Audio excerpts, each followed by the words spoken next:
आज आपण बघूयात की ऑर्गॅनिक फार्मिंग प्रत्येक जण म्हणतो ऑर्गॅनिक फार्मिंग म्हणजे काय. ऑर्गॅनिक फार्मिंगचा अर्थ असा आहे की आज केमिकल मुक्त शेती, म्हणजे ज्या आपण पिकांच्या मध्ये जे आपण केमिकल फर्टिलायझर्स टाकतो, त्या केमिकल फर्टिलायझर्स मधून जे काही रेसिड्यू येतात, ते रेसिड्यू आपल्या पिकांच्या मध्ये येतात काही अंशी, आणि ते रेसिड्यू आपल्या शरीरामध्ये जर गेले तर आपल्या शरीराला सुद्धा त्याचा खूप मोठा अपाय होतो आणि त्यानं नको नको ते सगळे आपल्याला आजार होतात.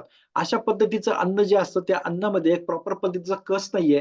एक सर्व्हेनं असं सांगितलं होतं की गेल्या 30 वर्षामध्ये भारतीय अन्नधान्यांच्या मध्ये ज्या काही क्वांटिटीज होत्या, जी काही क्वालिटी होती, ती क्वालिटी आजकाल जर बघितलं तर ती खूप प्रमाणामध्ये कमी झाली आहे.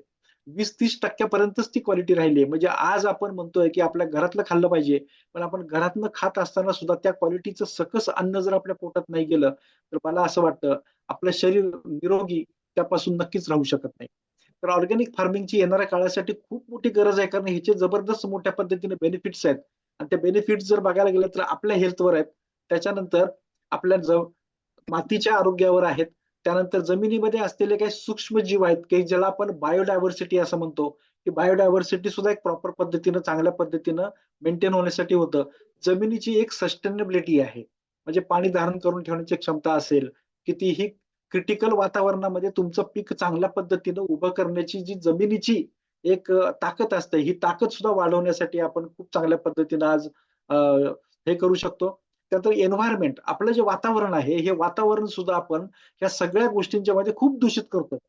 आज जर बघायला गेलं तर समुद्राच्या माशांच्या मध्ये सुद्धा केमिकल फर्टिलायझर आज सापडून आलंय. आईच्या दुधामध्ये सुद्धा इंडोसल्फान सापडलंय. म्हणजे आज आपण चालते बोलते केमिकलचे बॉम्ब आहोत. त्यामुळं आपण ही जी पृथ्वी आहे, ही पृथ्वी व्यवस्थितपणे आणि चांगल्या पद्धतीनं वातावरण मेंटेन करण्यामध्ये सुद्धा हे जे ऑर्गॅनिक फार्मिंगचे खूप मोठ्या प्रमाणावर बेनिफिट्स आहेत. तर हे नक्की ऍक्च्युअली जर बघितलं तर आपण ट्रॅडिशनल फर्टिलायझर्स जे आपण बघतो, म्हणजे आपण ज्याला म्हणतो की सिंथेटिक फर्टिलायझर किंवा त्याला रासायनिक खतं अशी आपण जे म्हणतो, किंवा आमच्या सांगली भागात त्याला वरखतं असं सुद्धा म्हटलं जातं. ही वरखतं म्हणजे काय? जर वरखतं जर आपण टाकली तर ती डायरेक्ट कुठं जातात?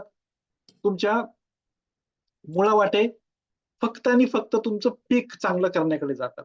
तुमच्या जमिनीची अ, जी काही फर्टिलिटी आहे किंवा तुमच्या जमिनीची जी ताकद आहे, सकसपणा आहे, हा तुमचा कमी होतो त्यांनी. ओके. पण तुमचं उत्पादन मात्र वाढतं. पण ऑर्गॅनिक फर्टिलायझर जर जर तुम्ही विचार केला तर ऑर्गॅनिक फर्टिलायझर्स काय करतात? एक तर तुमच्या सॉइलमध्ये जी काही ताकद वाढवायला पाहिजे, चांगल्या पद्धतीचे न्यूट्रिएंट्स असतील, त्यामध्ये प्लांट न्यूट्रिएंट आहेत, ऑर्गॅनिक मॅटर आहेत, त्याच्यानंतर सूक्ष्मजीव आहेत. हे चांगल्या पद्धतीनं वाढण्यासाठी ते मातीमध्ये मदत करतं आणि ते मुळांच्या वाटे तुमच्या कशाला जातं? तुमच्या पिकाला जातं. काही लोकांच्या डोक्यामध्ये खूप मोठी संभ्रम अवस्था आहे, की ऑर्गॅनिक फार्मिंग जर तुम्ही पहिल्यांदा केलं तर तुमची उत्पादन क्षमता घटते. त्यानंतर मी तुम्हाला आज एक ठासून मुद्दा सांगतो.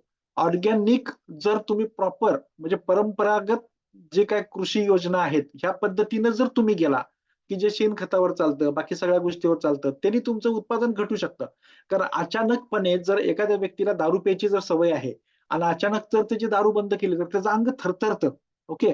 पण आपल्या सनेज मधले जे काही प्रॉडक्ट्स आहेत, हे सनेज मधले प्रॉडक्ट्स तुमच्या जमिनीमधल्या ज्या काही कमी आहेत, ह्या सगळ्या कमी व्यवस्थितपणे बॅलन्स ठेवून तुमच्या पिकाला प्रॉपर पद्धतीने ग्रोथ देतात आणि येणारा जो रिझल्ट आहे, हा तुमचा रासायनिक खताने जेवढा रिझल्ट येईल, तेवढा सनेजच्या सगळ्या प्रॉडक्ट्समुळे तुम्हाला रिझल्ट येऊ शकतो. एवढी ताकद आपल्या सगळ्या सनेजच्या प्रॉडक्ट्समध्ये आहे. आता जर तुम्ही बघायला गेलं तर आज जवळ-जवळ 22.5 लाख हेक्टर ऑर्गॅनिक फार्मिंगच्या अंडर आणण्यासाठी आज सरकार काय झालंय? यशस्वी झालंय. म्हणजे 3 कोटी 3,60,400 फार्मर आहेत. हे बेनिफिट घेतायत आज परंपरागत कृषी विकास योजनेच्या अंतर्गत. म्हणजे गव्हर्नमेंट सुद्धा ह्याला एवढ्या जबरदस्त मोठ्या पद्धतीनं आज एक पुश द्यायला लागलंय. की इथून पुढच्या काळामध्ये जर बघितलं तर आपल्या भारतामध्ये एक असं राज्य आहे, की त्या राज्यांच्या मध्ये 100% ऑर्गॅनिक फार्मिंग केलं जातं. त्या राज्याचं नाव आहे सिक्कीम. सिक्कीममध्ये गेल्या कित्येक वर्षापासून 10-12 वर्षापासून जर तुम्ही बघितलं तर तिथं रासायनिक शेती केली जात नाही.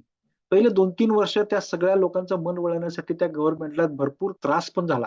पण आज जर बघायला गेलं तर सिक्कीम हे एक जबरदस्त मोठं मॉडेल म्हणून आज जगामध्ये ओळखलं जातं आणि त्याचाच जर अंगीकार आपण केला तर मला असं वाटतं की येणाऱ्या आपल्या कित्येक पिढ्या असतील त्या सुदृढ आणि सक्षम राहू शकतात आणि माती सुद्धा आपली सुजलाम आणि सुफलाम होऊ शकते. ओके.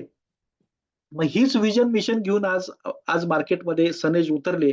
आपण कृषी क्षेत्रातले एक नवीन पहाट, कारण आतापर्यंत बऱ्याच लोकांनी तुम्ही असं करा तसं होईल, तुम्ही तसं करा तसं होईल, पाण्याच्या पाळ्या एवढ्या द्या, तुम्ही असं करा, तुम्ही स्लरी करा, तुम्ही गोमूत्र घ्या, अशा बऱ्याच टेक्निक प्रत्येक लोकांनी आज वापरून बघितल्या. पण जी टेक्निक आज लोकांना वापरायला, विकत घ्यायला, खर्चाला आणि रिझल्टला सोपी आहे, अशी टेक्निक घेऊन मार्केटमध्ये निघालेली एकमेव कंपनी, त्या कंपनीचं नाव आहे सनेज मार्केटिंग प्रायव्हेट लिमिटेड.